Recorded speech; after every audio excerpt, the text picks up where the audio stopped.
What is love? What does it have to do with how you were raised, or the symmetry of someone's face, or the smell of their underarms? What are we talking about when we talk about love? And why does it change throughout our lives? What do we learn from heartbreak? And what does this have to do with sweaty t-shirts, or rom-coms, or little rodents called prairie voles, or the future of love?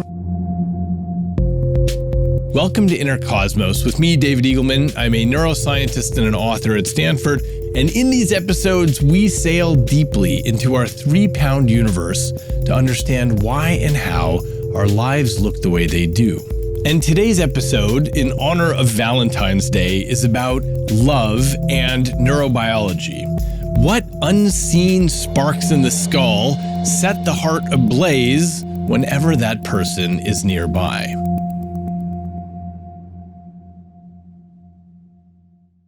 Love. There aren't many words in our language that carry as much weight or as much complexity as that one.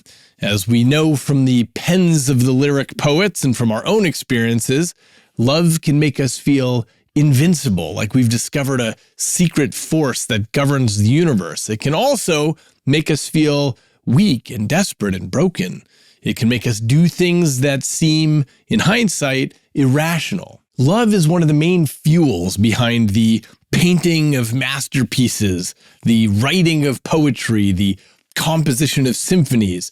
Love has inspired a large fraction of the stories in our literature, whether we're talking about Romeo and Juliet or Pride and Prejudice or every rom-com that follows the same formula. And somehow we never get tired of it. And love also drives real concrete actions. It's the reason a mother will throw herself in front of danger to protect her child. It's the reason, at least in some cases, why 1,000 ships can be launched for war. Love is a powerful force in the human story. But the question that a biologist might ask is, what is love? Is it an emotion like anger or sadness? Is it something deeper?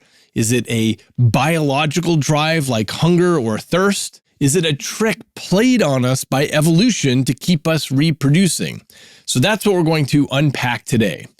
But here's the starting point. Love is biological. It's a symphony of neural circuits firing in just the right patterns and a well-timed dance of neurotransmitters and hormones. So the first question we're going to ask is, as we come to tie the experience of love to biology and words like limbic system and dopamine and oxytocin, does that make love less meaningful, or does it make it more profound? So before we get into the meat of today's episode, I want to tackle that question head on by reading a very short story called Blueprints from my book, Some. We look forward to finding out answers in the afterlife. We're in luck. In the afterlife, we are granted the ultimate gift of revelation, an opportunity to view the underlying code.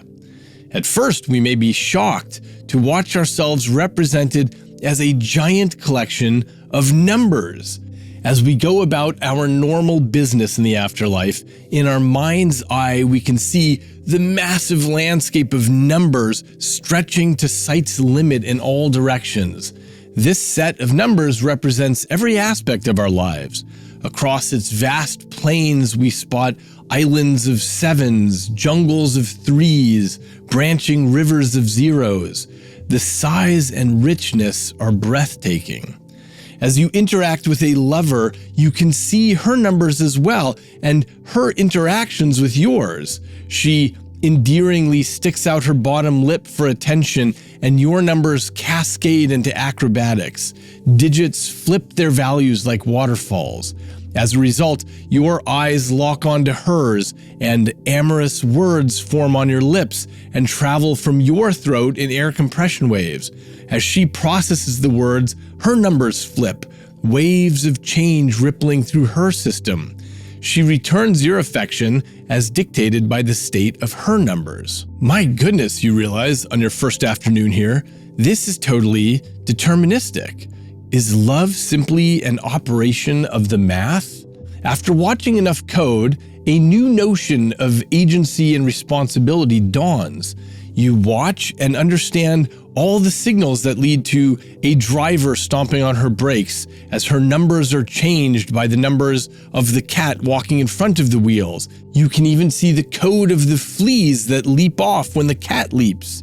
Whether the cat is struck or not struck, you now understand, was not in anyone's control. It was all in the numbers, married together in a gorgeous inevitability. But we also come to understand that the network of numbers is so dense that it transcends simple notions of cause and effect.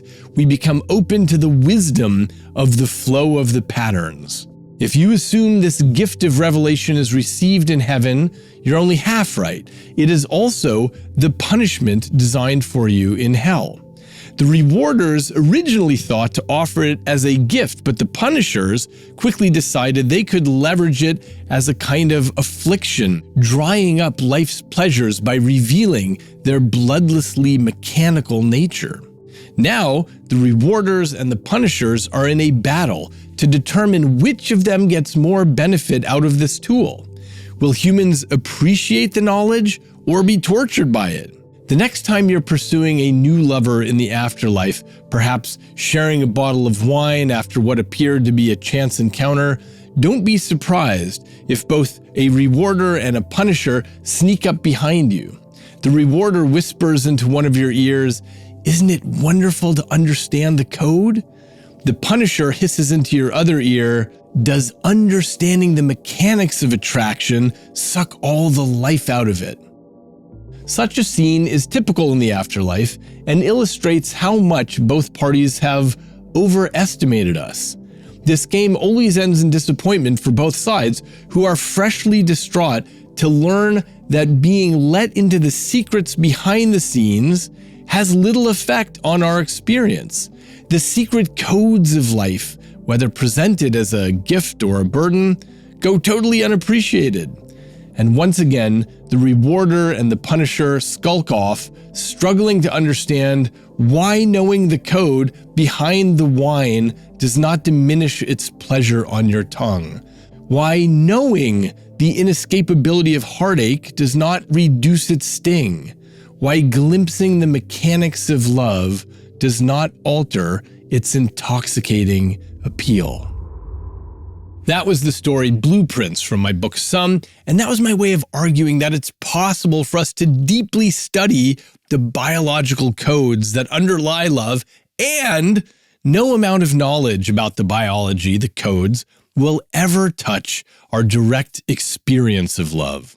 In fact, as science has taught us for centuries, deeper insight generally only enhances the splendor. You may know the story about the physicist Richard Feynman. He was talking with an artist friend of his who held up a flower and said, "Look how beautiful this flower is." And Feynman agreed. And then his friend said, "I, as an artist, can see how beautiful this is, but you, as a scientist, take this all apart and it becomes a dull thing." First of all, Feynman pointed out, quote, "The beauty that he sees is available to other people and to me too. Although I may not be as refined aesthetically as he is, I can appreciate the beauty of a flower. At the same time, I see much more about the flower than he sees. I can imagine the cells in there, the complicated actions inside, which also have a beauty. I mean, it's not just beauty at this dimension. At 1 centimeter, there's also beauty at smaller dimensions, the inner structure, also the processes. The fact that the colors in the flower evolved in order to attract insects to pollinate it is interesting. It means that insects can see the color. It adds a question. Does this aesthetic sense also exist in the lower forms? Why is it aesthetic? All kinds of interesting questions, which the science knowledge only adds to the excitement, the mystery, and the awe of a flower. It only adds, end quote. So with this in mind, that knowledge only adds to the awe and beauty we can appreciate, we're going to dive into the science of love. What happens in the brain when we fall in love? Why does attraction feel so intense? What does heartbreak have in common with physical pain? And what makes long-term love last? So let's begin inside the brain. When we look at the circuitry and chemicals in the brain, we find that love correlates with particular patterns, a carefully balanced mixture of different areas and molecules. So how can this be studied? Well, I'll give you an example. In 2005, Helen Fisher and her colleagues published a new kind of study. They were thinking about how scientists have long described the things that animals do to attract mates, but there was almost nothing known about the brain mechanisms by which the mate becomes attracted. So they set up a study with brain imaging, fMRI, and they scanned a bunch of college kids who were in the throes of romantic love. The participants viewed pictures of that special someone, and they also looked at pictures of acquaintances. And the photos of the people they were romantically involved with caused the participants' brain to become active in regions that traffic in dopamine, like the caudate nucleus, which is associated with reward detection and expectation, and the ventral tegmental area, which spits out dopamine all over the brain and is associated with pleasure and focused attention and the motivation to pursue and acquire rewards. And is, by the way, a very evolutionarily old circuit. So this is what's thought to make love euphoric, like cocaine or alcohol.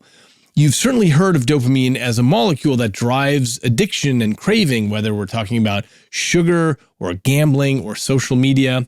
I don't want to oversimplify the story of dopamine, but presumably this is why new love feels so exhilarating, and why time spent with that person feels so rewarding, and why being away from them feels like withdrawal.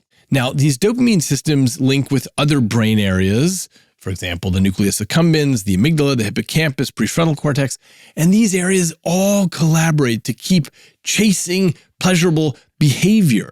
And this is the same circuitry we see getting juiced up in sex and food and drugs.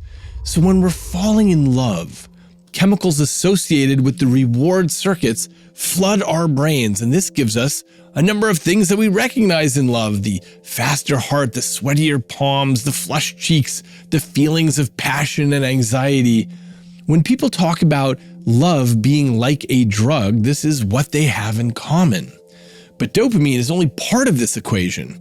During this initial phase of romantic love, you also get more of the stress hormone, cortisol, which essentially tells your body there's a crisis you have to deal with. And this is presumably why the person of your attraction can take up so much mental real estate. This is the object to be attended. And there's more. During that first swell of passion, there's a neuromodulator / hormone called oxytocin that starts playing a big role. This gets released when we hug, when we cuddle, when we make eye contact. Oxytocin is released during sex, and it's heightened by skin-to-skin contact. And it deepens these feelings of attachment, and it makes couples feel closer to one another after having sex. And there are lots of other players like testosterone in men and women that seems to be heightened during this initial attraction.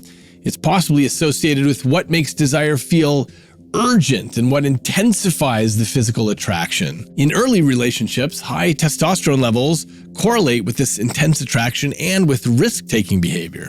Now, we put all this together and it gives us a little bit of insight into the old expression that love is blind. And that's because romance seems to also tamp down the neural pathways involved in fear and social judgment. In other words, when your heart's on fire, smoke gets into the neural machinery that's normally making critical assessments of the other person. That's why early stage love makes us overlook flaws, why it makes us idealize our partners, why we sometimes ignore red flags. Okay, so there are ways to study romantic love in the brain in terms of the circuitry and chemicals, but you can study the behavioral aspects as well. Who do we find ourselves attracted to and why? And what I've always found so wild is the way that our sense of attraction runs entirely under the hood. There's essentially no conscious awareness of any of it. You just find yourself attracted to some people more than others. The first blushes of love feel like magic, but underneath the poetry, underneath the longing glances and racing heartbeat, attraction is a neural algorithm. Now, we generally like to believe that we consciously choose our partners, but a closer study tells us that our brains are making calculations we're not even aware of, pulling the strings behind the scenes. So let's start with something visual, facial symmetry. A number of studies show that people across different cultures are more attracted to symmetrical faces. Why? One hypothesis is that symmetry is a marker of good genetic health. Through evolution, humans developed an unconscious preference for partners who show fewer signs of developmental instability.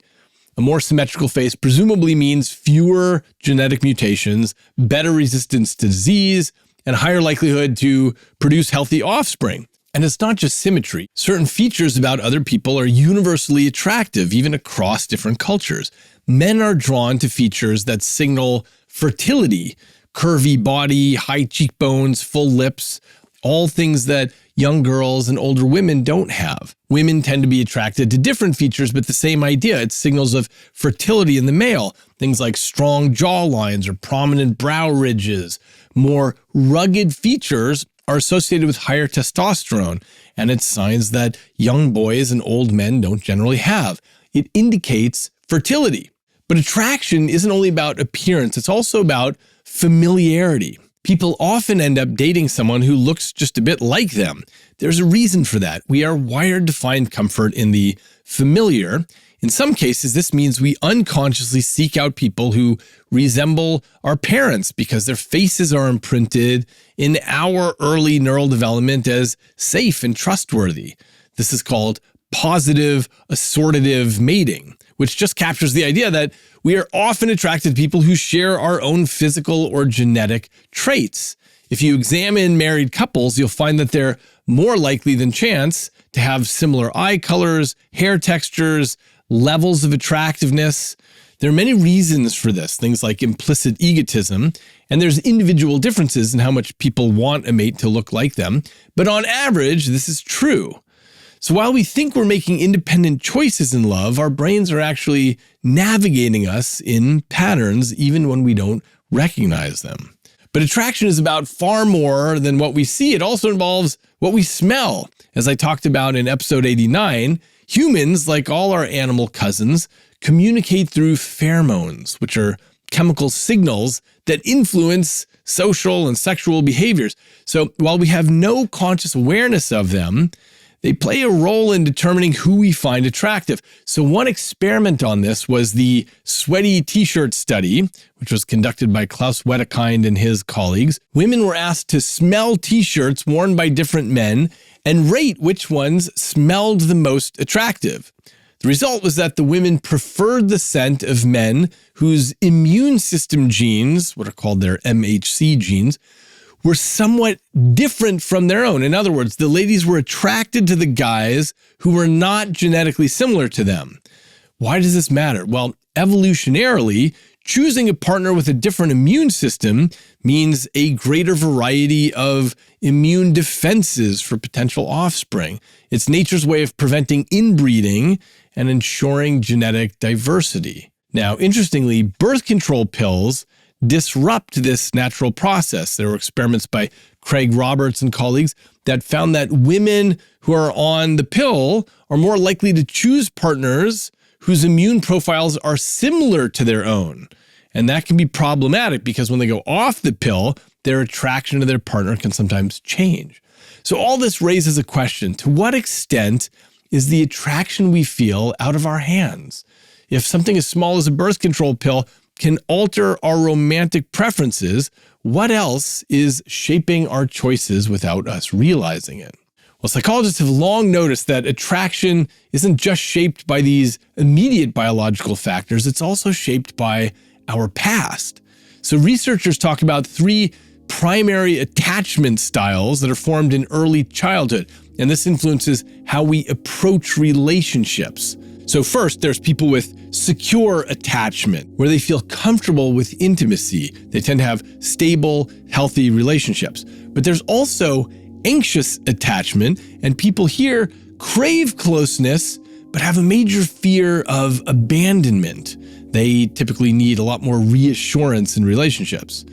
And then there's avoidant attachment. And here people value independence to the point of pushing others away.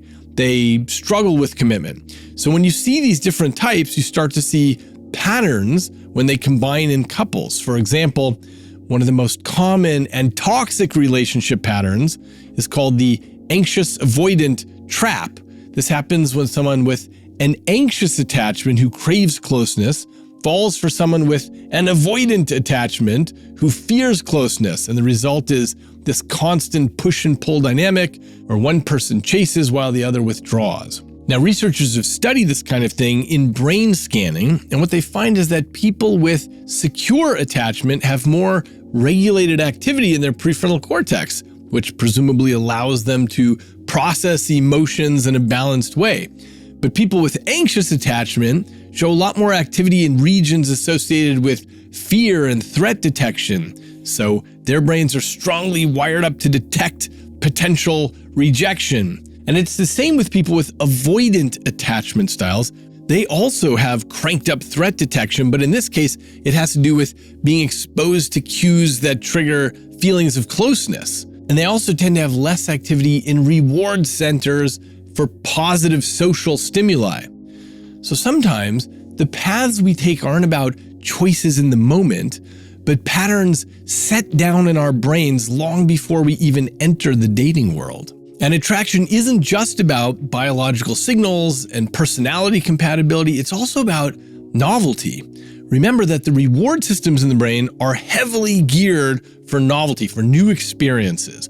This is why early stage romance feels so intense. It's new and unpredictable and exciting. The brain gets a lot of dopamine hits when we're around someone that we're falling for.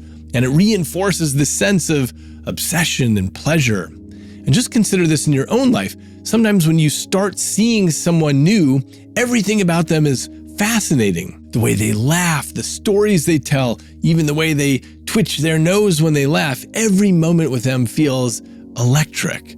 But over time, this novelty fades. Your brain adapts. What was once thrilling becomes familiar. And this is where attraction starts to shift. Some people chase that initial high moving from one relationship to the next in search of that early stage rush. Others transition into long-term love.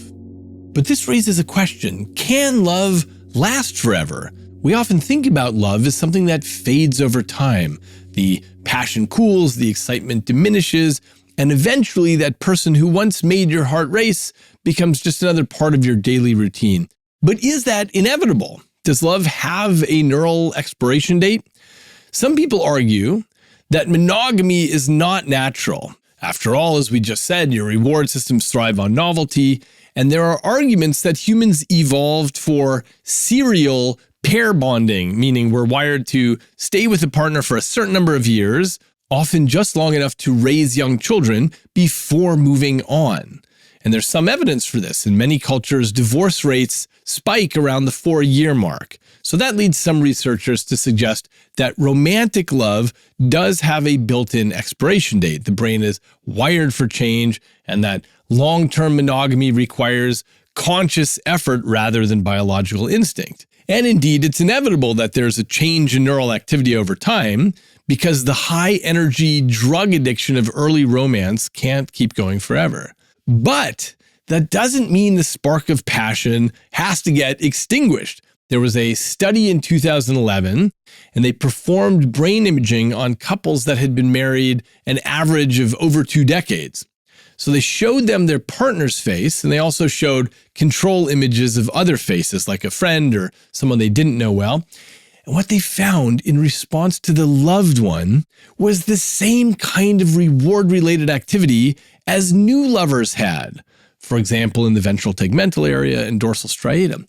In other words, the reward systems involved in romantic love can stay sparking along for decades.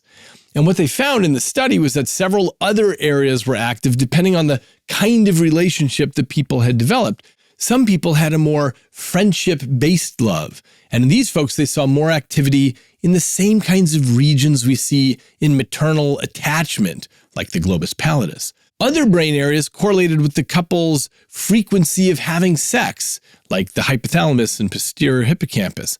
The activity of other areas correlated with obsession, like the caudate. Other areas correlated with the degree of romantic love and the inclusion of the other in the self, areas like the ventral tegmental area. Anyway, don't worry about the details, but the encouraging thing this demonstrates is that the excitement, the reward of romance can stick around. Maybe it mellows a bit, but the key is that it's accompanied by more rational cognition rather than the emotional roller coaster. In other words, reward centers are still cranking along as loving relationships proceed, but the relentless itch of desire subsides. Your cortisol and other stress hormones gradually return to equilibrium. You get the closeness without the overwhelm. As a result of these brain changes, the connection with your partner deepens into something less obsessive and consuming, into something where your partner becomes deeply ingrained into your internal model. They work their way into your neural circuitry. They literally become a part of you. In this way, there's a drift from passionate love into what's called compassionate love. Euphoria is slowly replaced with depth. And let's return to the neuromodulators. Oxytocin isn't just involved in the early throes of romantic love. It also helps transform attraction into attachment. I mentioned oxytocin earlier as a cuddle hormone, but it's also known as a bonding hormone. It gives feelings of contentment and calmness and security, all of which are elements of mate bonding. By the way, you also find oxytocin underlying the bonds between parents and children, or between close friends, or between humans and their pets. And it's not just oxytocin. There's another hormone called vasopressin that plays a key role in commitment and loyalty. I'll take a second here to tell you about prairie voles, which are these very cute mouse-like rodents. And the thing about prairie voles is they're one of the few monogamous species in the animal kingdom. They pick a partner and they stick together. Now, not surprisingly, there's some individual differences among these voles, and it turns out that voles with higher vasopressin levels are more likely to stay with their partners for life. But if you block vasopressin receptors in these voles, they lose interest and start behaving like polygamists. And it's generally thought that vasopressin works the same way in humans. So, long-term love is not just about emotion, it's about chemistry in the dark of the skull. The obsessive, dopamine-driven intensity of early love can transform into something deeper. In other words, while early-stage romance is driven by novelty and excitement, long-term love is governed by a slightly different set of neural circuits, ones that promote attachment and stability. So while passion might naturally fade, deep emotional attachment can last a lifetime if the right conditions are met. So while a lot of relationships fail, long-term love is possible. And here's what we want to consider on Valentine's Day. What do successful long-term couples do differently? The research shows that it boils down to 5 things. First, successful couples keep novelty alive. As we saw, dopamine correlates with novelty, which is why new relationships feel so exciting. But over time, the brain adapts. So the challenge is to introduce new experiences into the relationship. Traveling, learning new skills, trying a new restaurant. These sorts of things can juice up the brain's reward pathways. So while the brain naturally adapts to familiarity, novelty can bring back some of that magic. Second, couples maintain physical touch, which triggers oxytocin. Couples who continue to hug and kiss and cuddle maintain stronger bonds. Third, they figure out how to reframe conflict. There's no relationship that's free from conflict, but how couples handle it determines whether their love survives.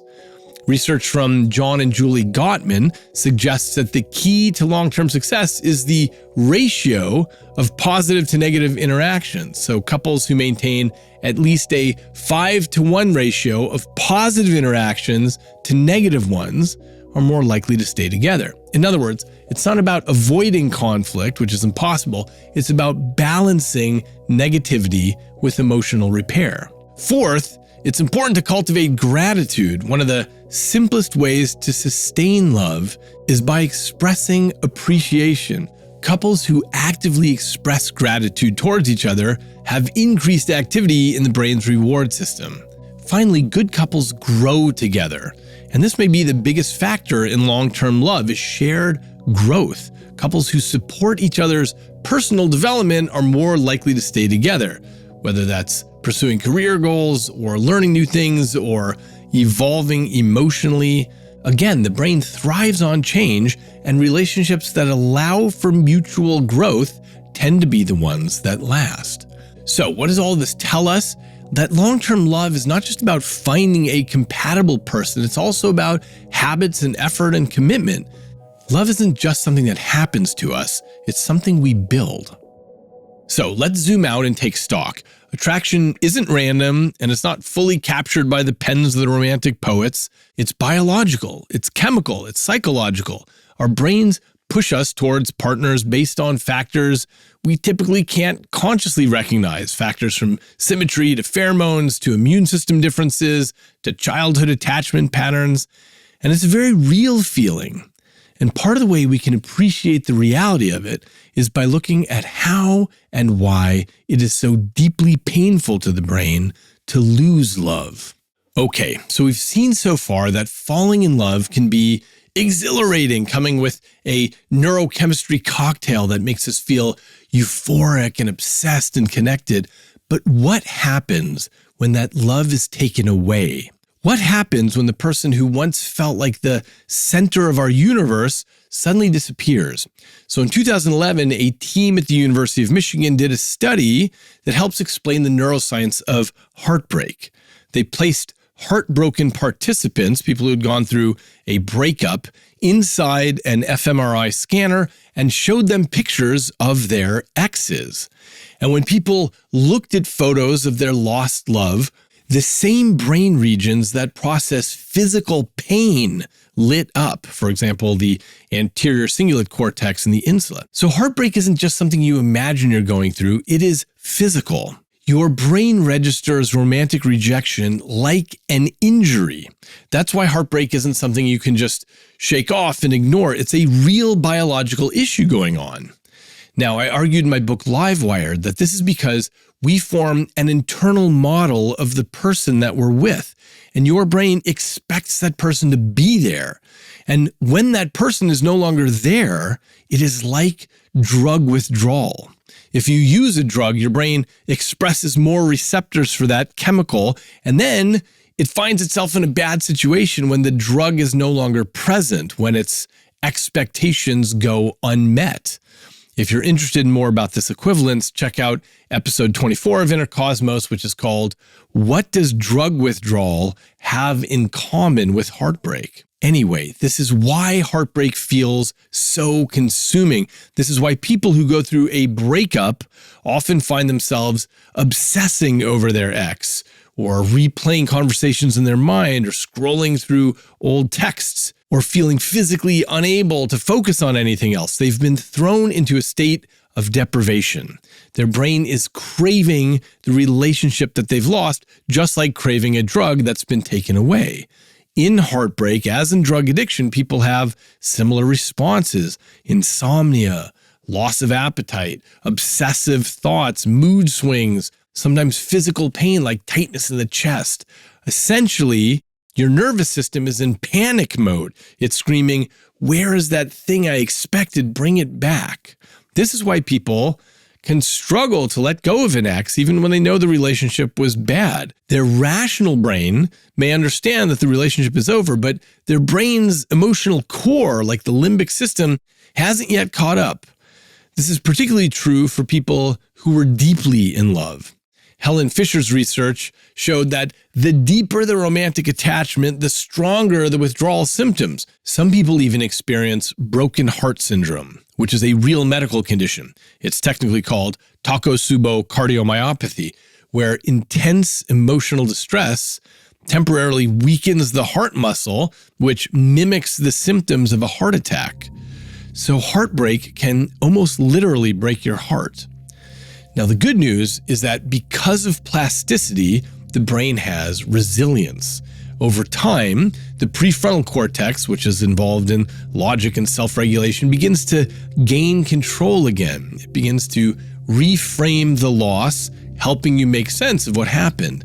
If you've recently suffered a breakup this Valentine's Day, I'll just remind you that the things that help are exercise and social connection and novel experiences to replace old associations. Over time, as you get over an ex, new pathways form. This means that one day thoughts of your ex won't trigger pain anymore. Instead, they'll feel more distant, like an old memory. As painful as heartbreak is, the thing we might keep in mind about it is that it is proof that love existed in the first place. The fact that the brain is capable of experiencing this kind of pain is a testament to how profoundly it is wired for connection. Okay, so what we've been talking about in this episode is love. And now that you're imagining sitting on a beautiful mountaintop, gazing at the long road ahead with your loved one, let's look at what the future has in store for us. Will love always look like it does now, or are we going to develop ways to engineer and tame it? Could we manipulate the brain's chemistry to create or erase love at will? So now we're going to look at what happens when neuroscience collides with our technology. Love is generally something we've accepted as organic, unpredictable, deeply human. We see people fall for the wrong person, people stay in toxic relationships, people find themselves hopelessly drawn to someone who doesn't love them back. Love is messy, but what if it didn't have to be? As we continue to unravel the neuroscience of love, we're faced with a fascinating and unsettling possibility. Could we manipulate love? Could we create it? Could we enhance it? Or could we even erase it entirely? If love is just neurochemistry and circuits, then in theory, we should be able to hack it. And the truth is, we are already doing that. Scientists have long been studying drugs that enhance attachment and romantic bonding. The most promising one is oxytocin, which I mentioned earlier as a bonding hormone. This is already available in nasal spray form. And when you inhale it, it increases trust and emotional connection and pro-social behavior. And some studies suggest that oxytocin sprays could be used as a tool to strengthen relationships, especially in couples who are struggling with intimacy or emotional distance. So, in one study, men in relationships had oxytocin squirted up their noses, and they became closer to their partner and less interested in attractive strangers. They kept a greater physical distance from the strangers. In other words, a simple squirt of oxytocin up the nose strengthened their commitment to their partner and made them less interested in others. Now, imagine a world where oxytocin therapy is a routine part of couples counseling. Could we use brain chemistry to keep love alive in struggling marriages?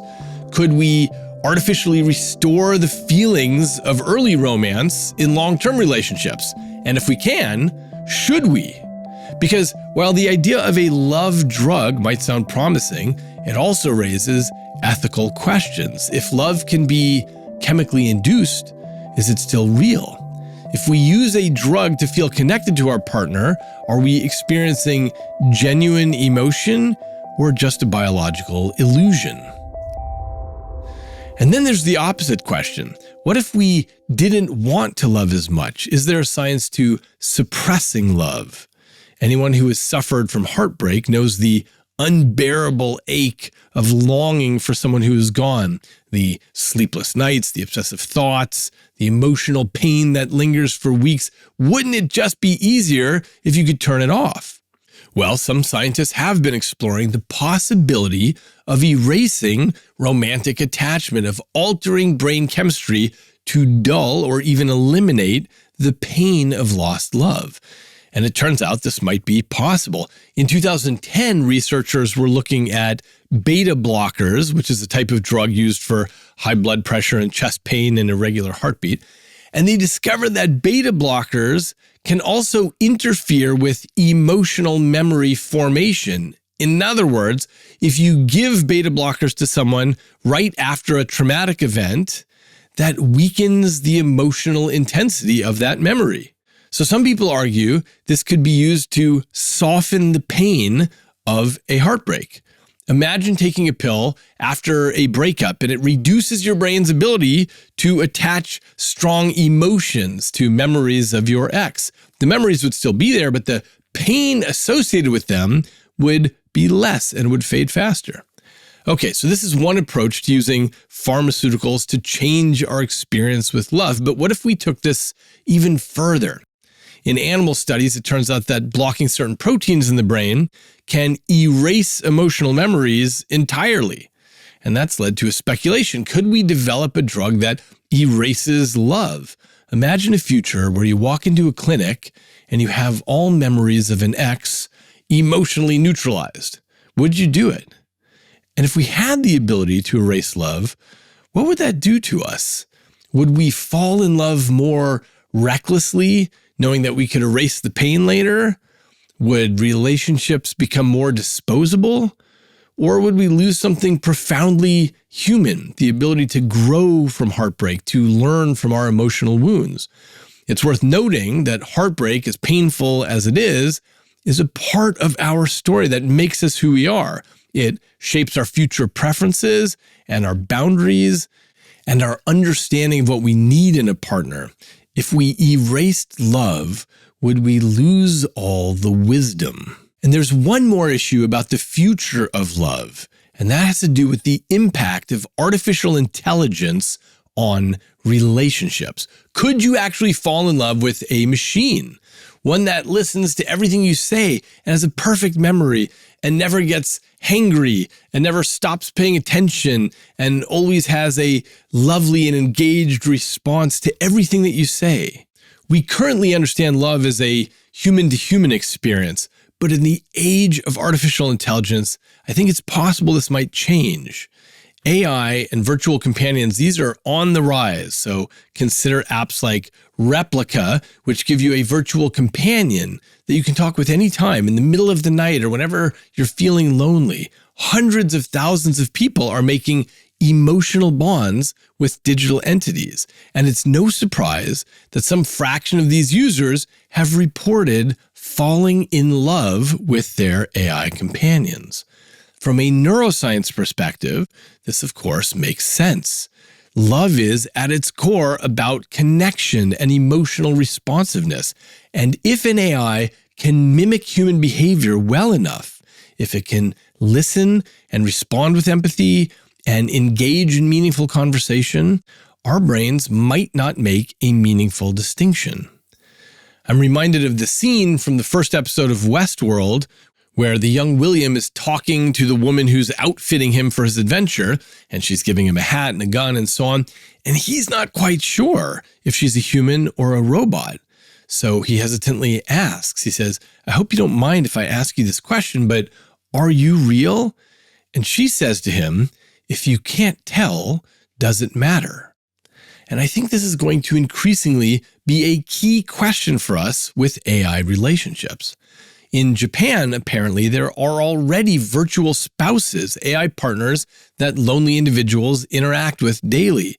People hold ceremonies to marry their AI companions, and some claim to feel a deeper emotional fulfillment from AI than they ever did with human partners. Could AI partners be the answer for people who struggle with social connection or anxiety or past trauma? Or would a world filled with AI companions erode human intimacy, making real relationships feel too difficult in comparison? If you're interested in this, please listen to my episode 39 to hear a much fuller argument on the pros and cons. But for now, I'll just pose some questions about love and the future of our technology, because with the advancements that we're in the middle of right now, we're definitely going to be confronting these. If we could enhance love, should we? If we could erase love, should we? If AI can simulate love, is it real? I think there aren't necessarily easy answers here. On the one hand, technology could help people struggling with loneliness or heartbreak or commitment issues. Imagine a world where struggling couples could rekindle their passion with neurochemical therapy, where people suffering from unbearable grief over lost love could ease their pain with a pill, where those who fear rejection or who have social anxiety could experience deep, fulfilling companionship through artificial intelligence. On the other hand, there's something unsettling about the idea of manipulating love. Would we lose something essential? And what do we conclude when love is no longer something that happens to us, but something we can turn on and off at will? Would we still cherish it? So to wrap today's episode, today we explored the neuroscience of love, how attraction and romance and long-term bonds emerge from neural circuits and chemical cocktails. We explored evolutionary factors in what we find attractive, as well as why heartbreak feels like physical pain and how attachment styles influence our relationships. And finally, we looked ahead to the future. Could we enhance love or erase it or even fall in love with AI? Now, why do scientists care about love? Because love is one of the most profound experiences we have in our lives, especially because we're an unusually social species. Love shapes our lives and our identities and our sense of meaning. From short-term obsession to long-term bonding, our experience of love is one of the most deeply valued experiences we ever have. For millennia, we viewed love as something spiritual and mysterious, but as neuroscience advances, we're framing the experience as a biological process governed by circuits and chemistry and evolution.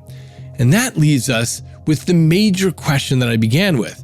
As science unlocks the mechanics of love, does it become less magical or even more profound? So I want to return to the short story Blueprints that I read at the beginning.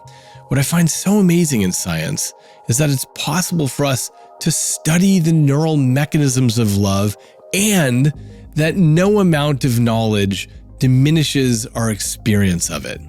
In fact, it will only enhance our ability to appreciate it and perhaps understand what's happening well enough to optimally navigate through its choppy waters. Love is written in the language of biology, but that makes it no less wondrous.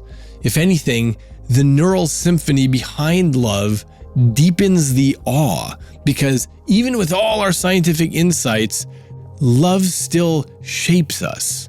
It surprises us. It drives our best life stories. And as we stand at the edge of new technology, neural interventions, AI companionship, love-enhancing drugs, the question isn't just what love is, but what we might want it to be. Will we engineer love or let it remain unpredictable? The only thing that remains certain is that love in all of its forms will continue to be a defining force in our lives. Happy Valentine's Day. This episode is dedicated to the memory of Helen Fisher, a colleague and friend and biological anthropologist who dedicated her life to studying love and to helping millions of others discover it and understand it. Go to eagleman.com/podcast for more information and to find further reading. Send me an email at podcast@eagleman.com with questions or discussion. And check out and subscribe to Inner Cosmos on YouTube for videos of each episode and to leave comments. Until next time, I'm David Eagleman, and this is Inner Cosmos.